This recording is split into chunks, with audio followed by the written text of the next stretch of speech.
Ionic equilibrium chapter मध्ये आतापर्यंत ionic equilibrium chapter मध्ये आपण आतापर्यंत काय काय डिस्कस केलं होतं. Concept of acid and base discuss केल्या. ठीक आहे.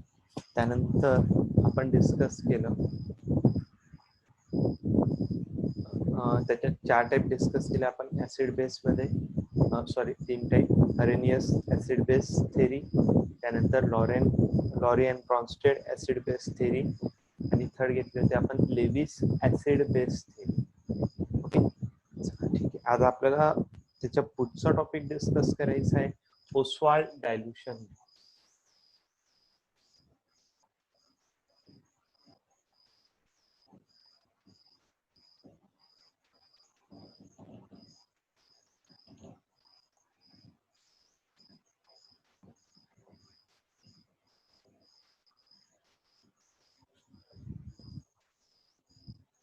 आज आपल्याला डिस्कस करायचं आहे ओस्वाल्ड डायल्यूशन. मग हा ओस्वाल्ड डायल्यूशन लॉ जो आहे हा बेसिकली वर्क करत असतो for weak acid and weak base. हा जनरली कुणासाठी काम करत असतो? Weak acid and weak base. मग आता वीक ऍसिड कुणाला म्हणायचं? What are the weak acids? कुणाला म्हणणार weak acids? Then weak acids are those substances having tendency to dissociate minimum H+, जो आपल्याला कमीत कमी H+ आयन प्रोव्हाइड करतो त्याला म्हणणार आपण weak acid. What is the weak base? It having tendency to produce minimum OH- ion, जो आपल्याला कमीत कमी OH- आयन जनरेट करेल त्याला काय म्हणणार आपण? weak base.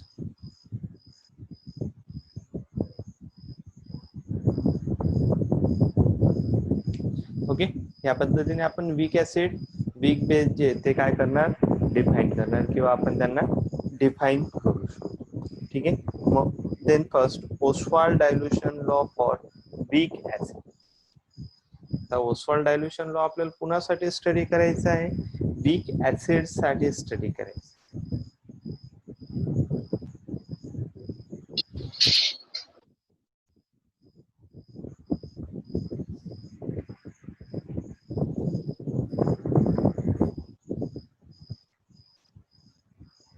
Suppose if we take one weak acid EHA or weak acid, मग मी weak acid एक घेतलं EHA, capital H and capital A. On H plate HA, on dissociation it will give H+ ion plus A- ion. हा आपल्याला काय देईल? H+ ion plus A- ion. मी जर याला जर law of mass action apply केला बाय अप्लाइंग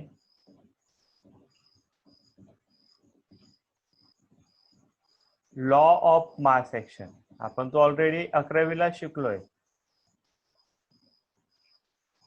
मी जर law of mass action apply केला तर काय होईल? Equilibrium constant K is equal to concentration of product divided by concentration of reactant. Sorry, उलट झालं. कॉन्सन्ट्रेशन ऑफ प्रोडक्ट, प्रोडक्ट कोण आहे? H+ ion plus A- ion. Okay, divided by concentration of reactant H. या पद्धतीने आपण equilibrium constant जो आहे तो काय करू शकतो? डिफाइन करू शकतो. H+ ion into A- ion gives H+ ion upon HA. हा झाला इक्विलिब्रियम कॉन्स्टंट. आता हे ऍसिड कसं आहे? वीक ऍसिड आहे. Hence it having minimum degree of dissociation. याचा डिग्री ऑफ डिसोसिएशन कसा असेल? मिनिमम असेल. म्हणजे याची अल्फाची व्हॅल्यू कशी असेल? मिनिमम असेल. मग याच्यासाठी मी एक काम केलं, मी काय केलं, एक एच नावाचं सोल्युशन घेतलं and that will split into H plus ion and A minus ion. ठीक आहे, मी एक चार्ट बनवून घेतो आणि त्यातून आपण व्हॅल्यू ज्या आहेत त्या डिफाईन करू. एच प्लस आयन आणि ए मायनस आयन. आता ज्यावेळेस मी ह्या पद्धतीचा चार्ट तयार केला,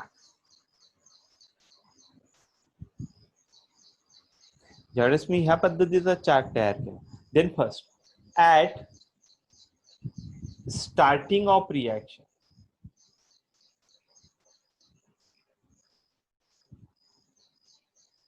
ज्यावेळेस रिएक्शन स्टार्ट होते that time time is equal to 0.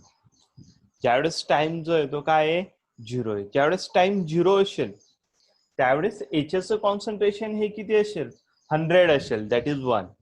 Full concentration असेल, कारण की reactant can not be get converted to product. Reactant जो आहे तो प्रोडक्ट मध्ये कन्वर्ट झालेला नाही, म्हणून प्रोडक्टचं कॉन्सन्ट्रेशन किती असेल, 0 असेल.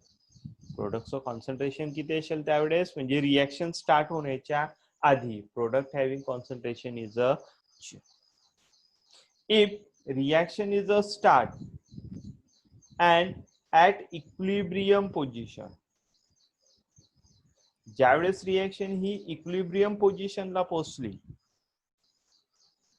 इक्विलिब्रियम म्हणजे काय, तर जेवढे आयन्स आहेत तेवढे डिसोसिएट झाले. पण हा कसा आहे, वीक ऍसिड आहे, म्हणून हा आपल्याला मिनिमम डिग्री ऑफ डिसोसिएशन देईल. म्हणून याने minimum degree of dissociation produce केले, दॅट आर दी अल्फा. जेवढे H प्लस चे आयन तयार होतील तेवढेच कुणाचे आयन तयार होतील, ए मायनस चे आयन तयार होतील. म्हणजे दोघांचं डिग्री ऑफ डिसोसिएशन एवढे काय होतील, आयन्स तयार होतील. मग इनिशियल रिएक्टंट किती होता, 1.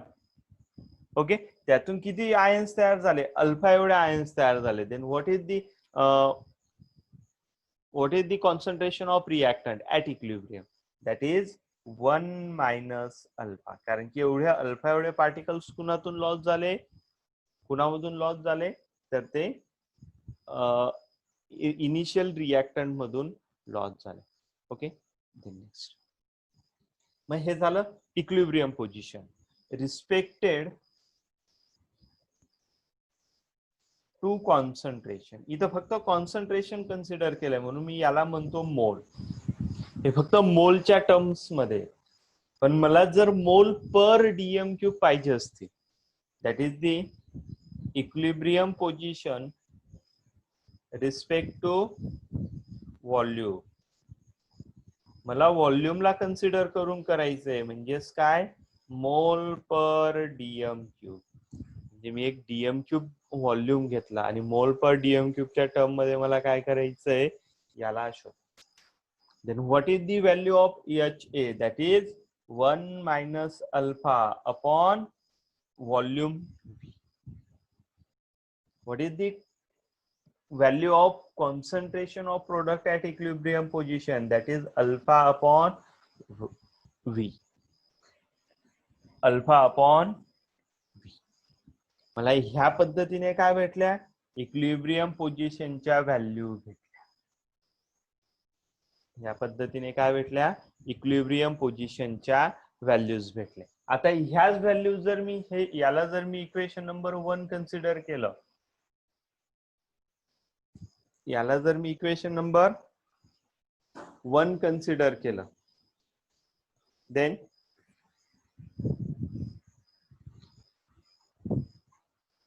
इक्वेशन फर्स्ट दिसते, equation first becomes.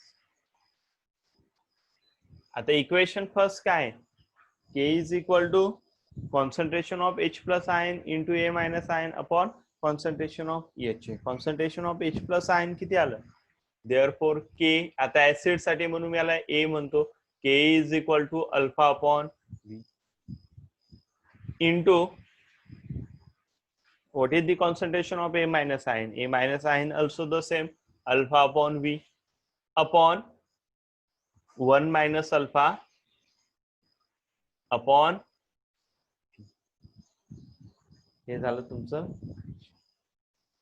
K A is equal to, याला जर मी आता इक्वल करून घेतलं तर अल्फा इंटू अल्फा काय होऊन जाईल, alpha square. Okay, divided by 1 minus alpha, जसं तसं. ठीक आहे, पाहता न्यूमरेटरच्या डिनोमिनेटरला कोण आहे, volume. Volume into volume, volume square, म्हणून तो कुठे जाईल, एंटायर इक्वेशनच्या डिनोमिनेटरला जाईल. म्हणून त्याला म्हटलं V square.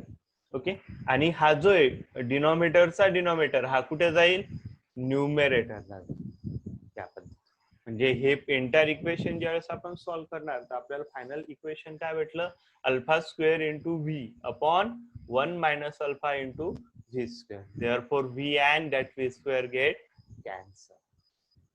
Then what is the value for Ka? Then Ka is equal to alpha square upon 1 minus alpha into. Then this is the equation for Ka. मग आपल्याला हे Ka साठी इक्वेशन तयार झालं. But 1 upon V per volume is nothing but concentration. म्हणून आपण याला ह्या पद्धतीने म्हणू शकतो, K A is equal to alpha square into C upon 1 minus alpha. म्हणजे in terms of concentration, in terms of volume, ह्या पद्धतीने आपल्याला दोन टर्म्स ज्या आहेत त्या तयार होतील, in terms of concentration and in terms of volume.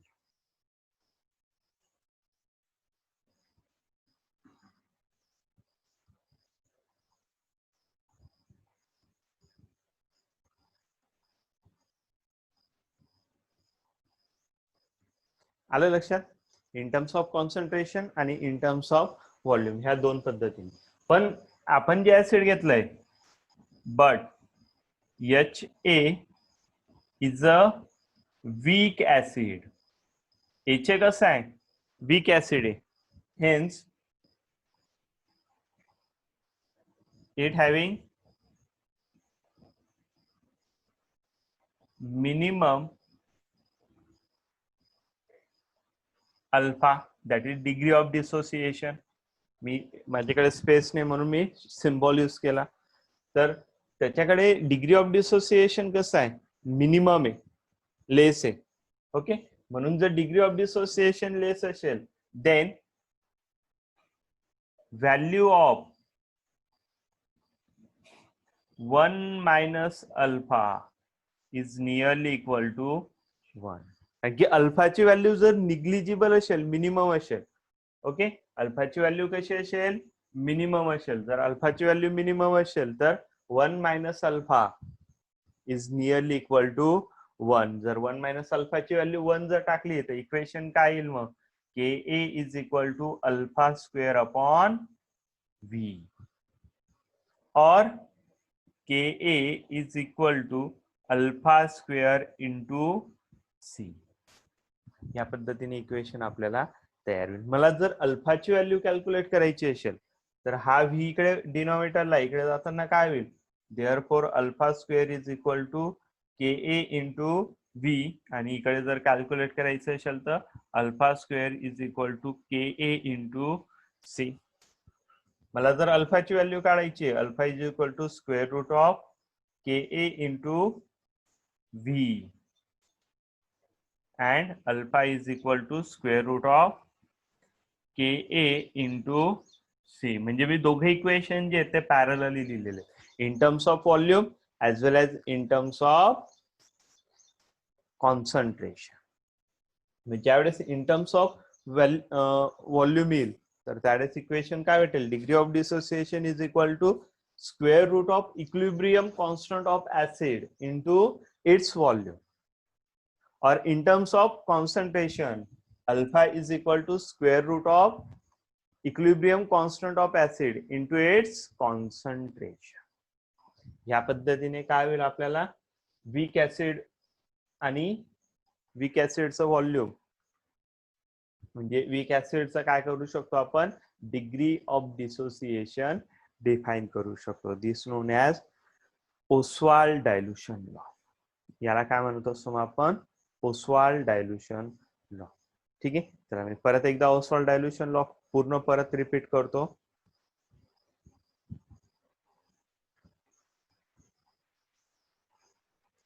Oswald dilution law साठी आपण काय घेतलं? पहिली गोष्ट घेतली आपण Ostwald dilution law for weak acid. Okay, then if we consider, suppose one weak acid is a HA, therefore HA gives on dissociate, it gives H plus ion plus A minus I. ठीक आहे, by applying law of mass action. जर आपण law of mass action apply केला तर law of mass action नुसार काय? Equilibrium constant K is equal to concentration of product upon concentration of reactant. Concentration of product किती आहे? H plus ion into A minus ion upon HA.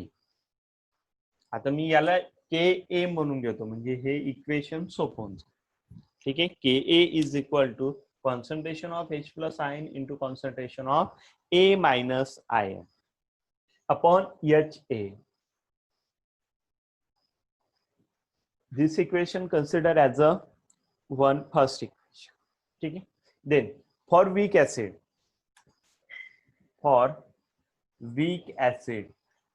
degree of dissociation is a minimum. Alpha ची value कशी आहे? Minimum. Okay, मग मी त्याच्यासाठी एक chart draw करू. मग आता हे चार्ट मध्ये काय केलं?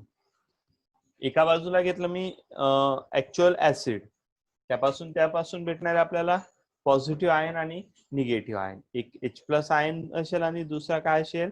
A मायनस आयन असेल. ठीक आहे, असे दोघं आयन्स घेतले. ज्यावेळेस रिएक्शन स्टार्ट झाली, टाइम किती होता? 0. त्या 0 टायमिंगला रिएक्टंटचं कॉन्सन्ट्रेशन किती होतं? 100% होतं, कारण की reactant can not be converted into product. Reactant कधी प्रोडक्ट मध्ये कन्वर्ट होईल? ज्यावेळेस रिएक्शन ही प्रोसीड होईल. पण ऑलरेडी रिएक्शन प्रोसीडच झाली नाही. टाइम किती आहे? 0 आहे. रिएक्शन स्टार्ट झालेली नाही. त्यावेळेस रिएक्टंटचं कॉन्सन्ट्रेशन कसं असेल? एंटायर असेल, फुल असेल. त्यावेळेस प्रोडक्टचं कॉन्सन्ट्रेशन काय भेटेल आपल्याला? 0. पण आता याच्यामध्ये जेवढी आयन फॉर्म करण्याची टेंडन्सी आहे, एकदाच तुम्ही रिएक्शन स्टार्ट केली की आयन फॉर्मेशनला सुरुवात होईल. मग कुठपर्यंत आयन फॉर्मेशन करतील? जोपर्यंत त्याच्यामध्ये आयन फॉर्म करण्याची टेंडन्सी आहे. That known as degree of dissociation and that known as alpha. म्हणजे एकदाची रिएक्शन स्टार्ट झाली, इक्विलिब्रियम पोझिशन येईपर्यंत काय होईल? सर्व जे काय आयन्स आहेत ते कशात कन्वर्ट होऊन जातील? त्यांच्या डिग्री ऑफ डिसोसिएशन म्हणजे जेवढे रिएक्टंट आहेत तेवढं सर्व काय होईल? They will converted to their degree of dissociation. म्हणून आपल्याला प्रोडक्टचं कॉन्सन्ट्रेशन काय भेटेल? Degree of dissociation. म्हणजे जेवढी त्याची आयन फॉर्म करण्याची टेंडन्सी आहे तेवढं. मग तेवढे आयन कुणातून वजा झाले? रिएक्टंट, इनिशियल रिएक्टंट म्हणून वजा झाले. इनिशियल रिएक्टंट किती होता? 1. त्यातून अल्फा एवढे degree of dissociation ions loss झाले, म्हणून एच ची व्हॅल्यू किती आली? 1 मायनस अल्फा. ही टर्म फक्त मी इन टर्म्स ऑफ मोल्स घेतली, म्हणजे फक्त रिगार्डिंग टू द कॉन्सन्ट्रेशन घेतली. मी तीच टर्म काय करून घेतली? इन टर्म्स ऑफ व्हॉल्यूम करून घेतली. म्हणजे फक्त त्याला काय केलं? Respected to the volume. म्हणून equilibrium constant respected to the volume is a in terms of mole per DM cube. ठीक आहे, that is 1 minus alpha upon V. Alpha upon V ह्या पद्धतीने. ह्या ज्या व्हॅल्यू आहेत मी ह्या व्हॅल्यू काय केल्या? ह्या वरच्या इक्वेशन मध्ये पुट केल्या. H प्लस ची व्हॅल्यू किती होती? H प्लस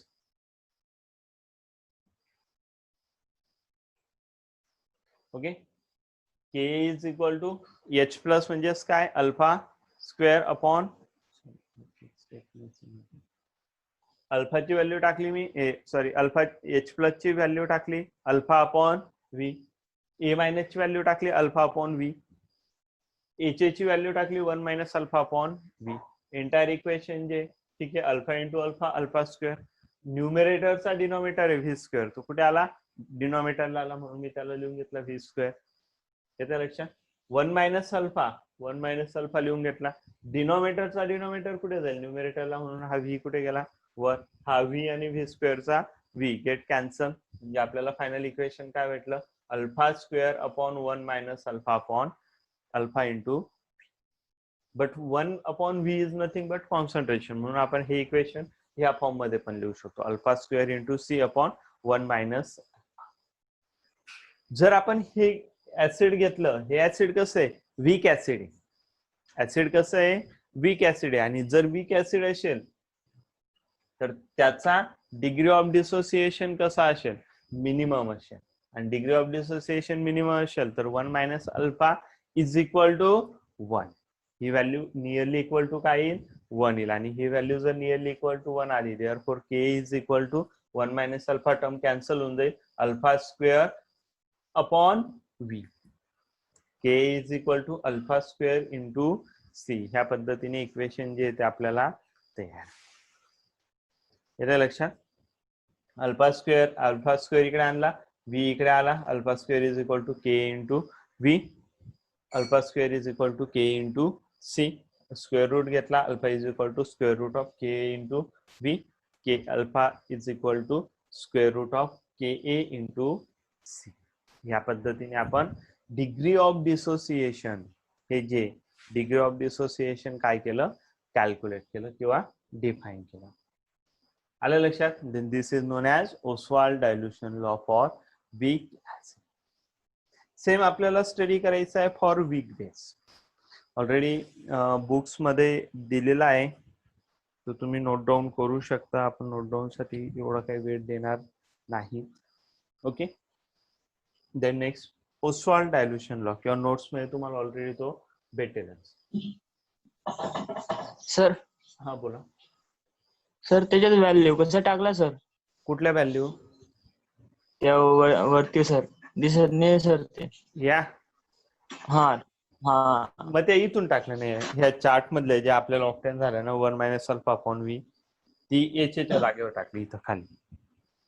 आणि अल्फा अपॉन व्ही जी ही वरच्या बाजूला टाकली, एच प्लस ची व्हॅल्यू. ही एच प्लस ची व्हॅल्यू आहे अल्फा अपॉन व्ही. ए मायनस ची व्हॅल्यू काय आहे, अल्फा अपॉन व्ही. आणि एच ची व्हॅल्यू काय आहे, 1 मायनस अल्फा अपॉन व्ही. याच व्हॅल्यू ज्या आहेत त्या आपण तिकडे पुटअप केल्या आणि त्याच्यावरनं ते इक्वेशन सॉल्व्ह केलं. ठीक आहे. Then Oswald dilution law for weak base.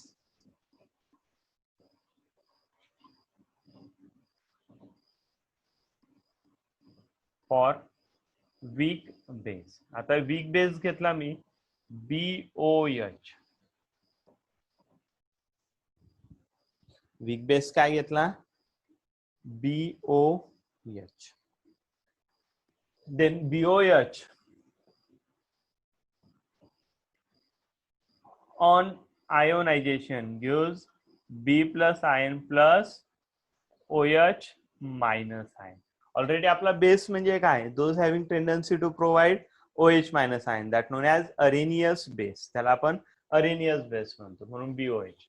ठीक आहे. मग ह्या BOH ला जर मी law of mass action apply केला, पहा मी मुद्दामून पूर्ण एंटायर इक्वेशन रफ नाही करत आहे, आपल्याला कुठे कुठे चेंजेस करायचे ते तुमच्या लक्षात आहे. By applying law of mass action K B, आता हा कुणासाठी आहे, हा के कायम स्मॉल असतो, के इंटू आणि त्याला suffix B for base is equal to concentration of product. Product कोण आहे, B plus ion into OH minus ion upon BOH. आलं लक्षात. या पद्धतीने याला म्हणणार आपण equation number 1. Then for weak base, it having minimum degree of dissociation च्या ऍज इट इज आहे, म्हणून इथं फक्त काय बदलेल, जे काही रिएक्टंटची नावं आहेत ते बदलतील. BOH gives concentration of B plus ion and OH minus ion. बाकी टर्म सर्व as it is. Before reaction start it is a 1 0 0 1 minus alpha alpha alpha, आणि खालच्या टर्म्स काय राहतील, 1 minus alpha upon V, alpha upon V and alpha upon V. याच्यात काहीच बदल होणार नाही, कारण की ते ऍसिड असो किंवा बेस असो ते त्याच पद्धतीने काय दाखवतील, आपल्याला व्हॅल्युएशन ज्या आहेत त्या दाखवत राहतील. आलं लक्षात. Then this is the degree of dissociation. दे नेक्स्ट पुढच्या बाजूला. मग आता पुढच्या याच्यात काय होईल,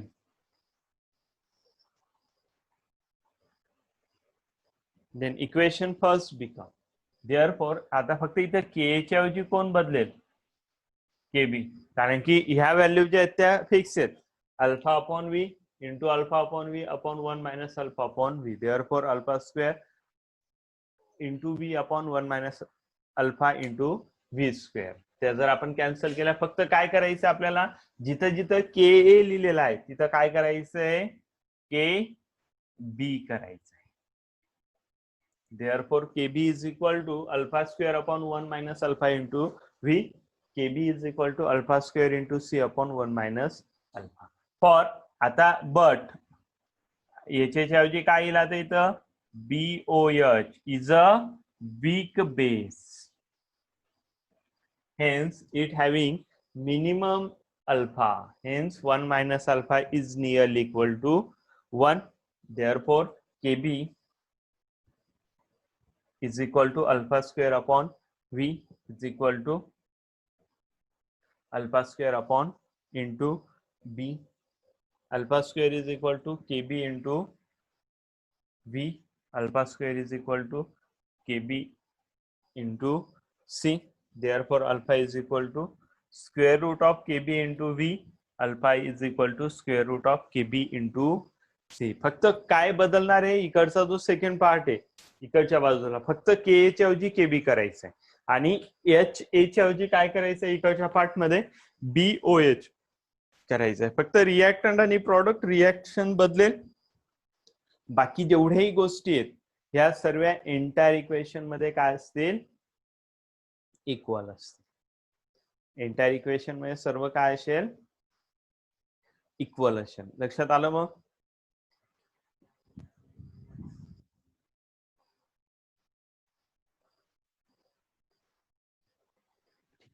आपण मग पुढचं रिएक्शन समजलं. Oswald dilution law, Oswald dilution lower तुम्हाला बऱ्याचदा क्वेश्चन्स विचारलेले असतात.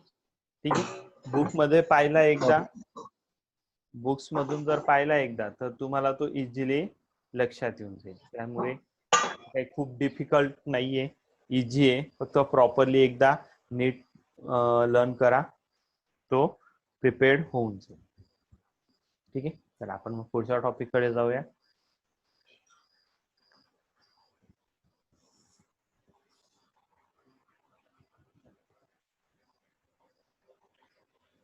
आणि एक दुसरी महत्वाची गोष्ट,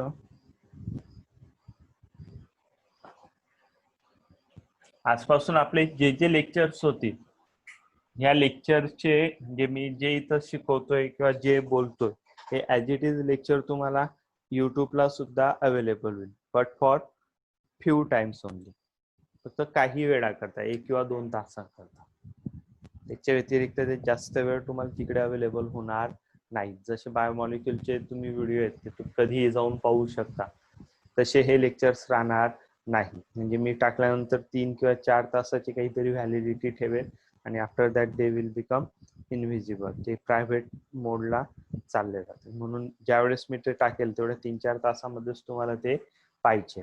डेलीच्या डेली राहील, म्हणजे जे क्लासला झालं ते त्याच दिवशी इव्हिनिंग पर्यंत अपलोड होत जाईल. Okay. Then next, auto ionization of water.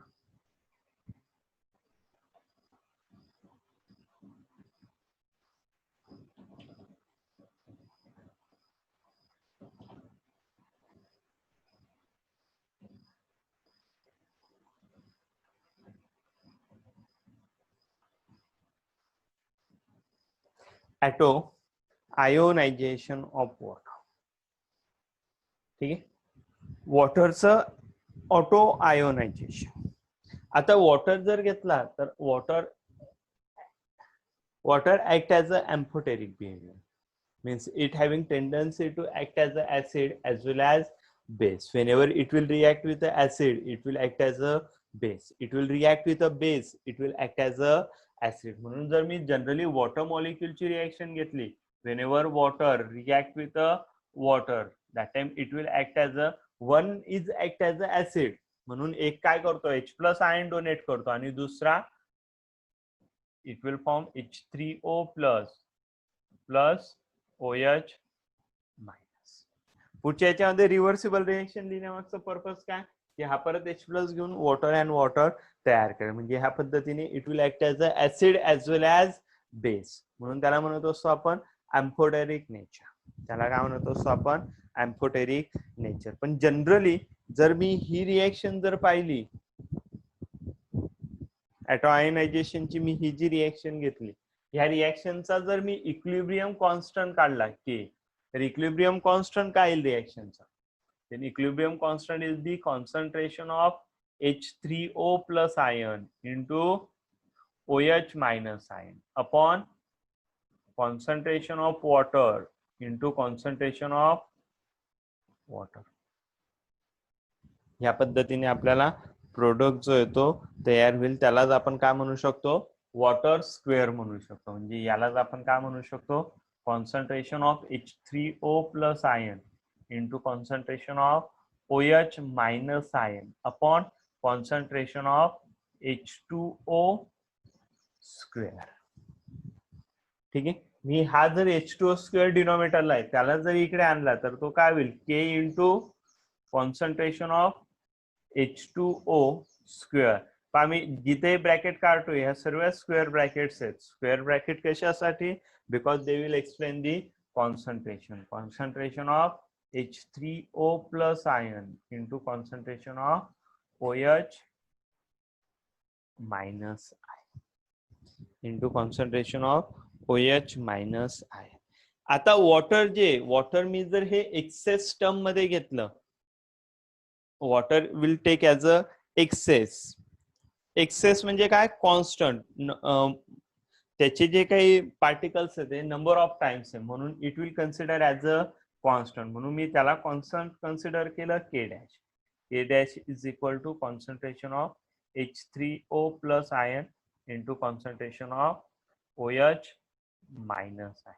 K into K dash is name as KW. दोघं जे आहेत ते काय कॉन्स्टंट आहेत. K पण इक्विलिब्रियम कॉन्स्टंट आहे आणि KW सुद्धा काय आहे, इक्विलिब्रियम कॉन्स्टंट आहे. Therefore KW is equal to concentration of H3O plus ion into concentration of OH minus ion. या पद्धतीने आपल्याला तयार होईल. and the KW is known as ionic product of water.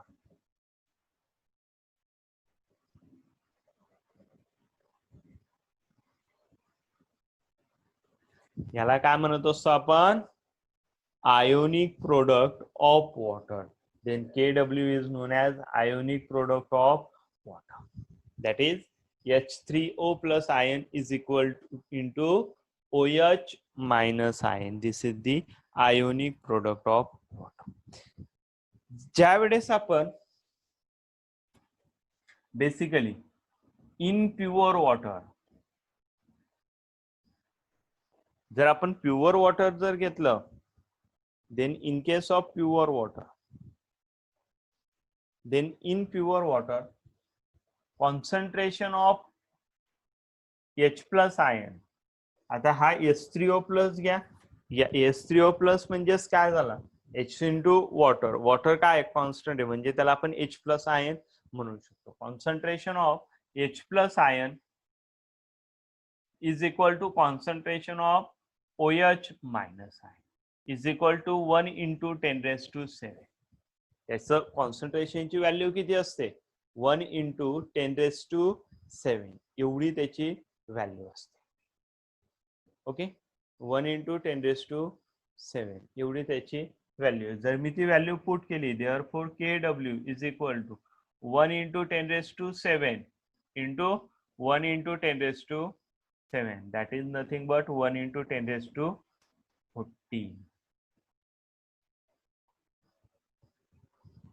किती असते ती, सॉरी तोच विचार करतो. It is a 10⁻⁻⁷, not 7. 10⁻⁷, 10⁻⁷, it is 10⁻⁴. एवढी जी आहे ही व्हॅल्यू कुणाची झाली, ionic product of water. Ionic product of water is equal to 10⁻⁴. किती असते ती 10⁻⁴ म्हणून आयोनिक प्रोडक्ट ऑफ वॉटर हे आपण किती व्हॅल्यू असते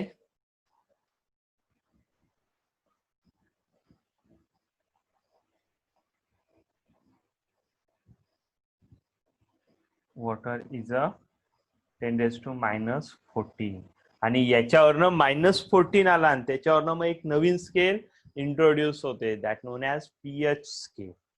त्या स्केलला काय म्हणत असतो आपण पीएच स्केल. ठीक आहे. पीएच स्केल जी आहे ती आपण नेक्स्ट लेक्चरला डिस्कस करू. ओके, कारण की त्याला बराच वेळ लागून जाईल. ऑलरेडी 6:30 झाले, बाकी त्यांचे क्लास आहेत, त्यामुळे आपण 10⁻⁴ ही कसली व्हॅल्यू झाली ionic product of water. Simple ionic product of water. फक्त आपल्याला व्हॅल्यू लक्षात ठेवायची. बेसिकली याच्यावर कुठल्याच प्रकारचा पर्टिक्युलरली एक्झामला क्वेश्चन नसतो, कारण कॅल्क्युलेशन खूप सिंपल आहे.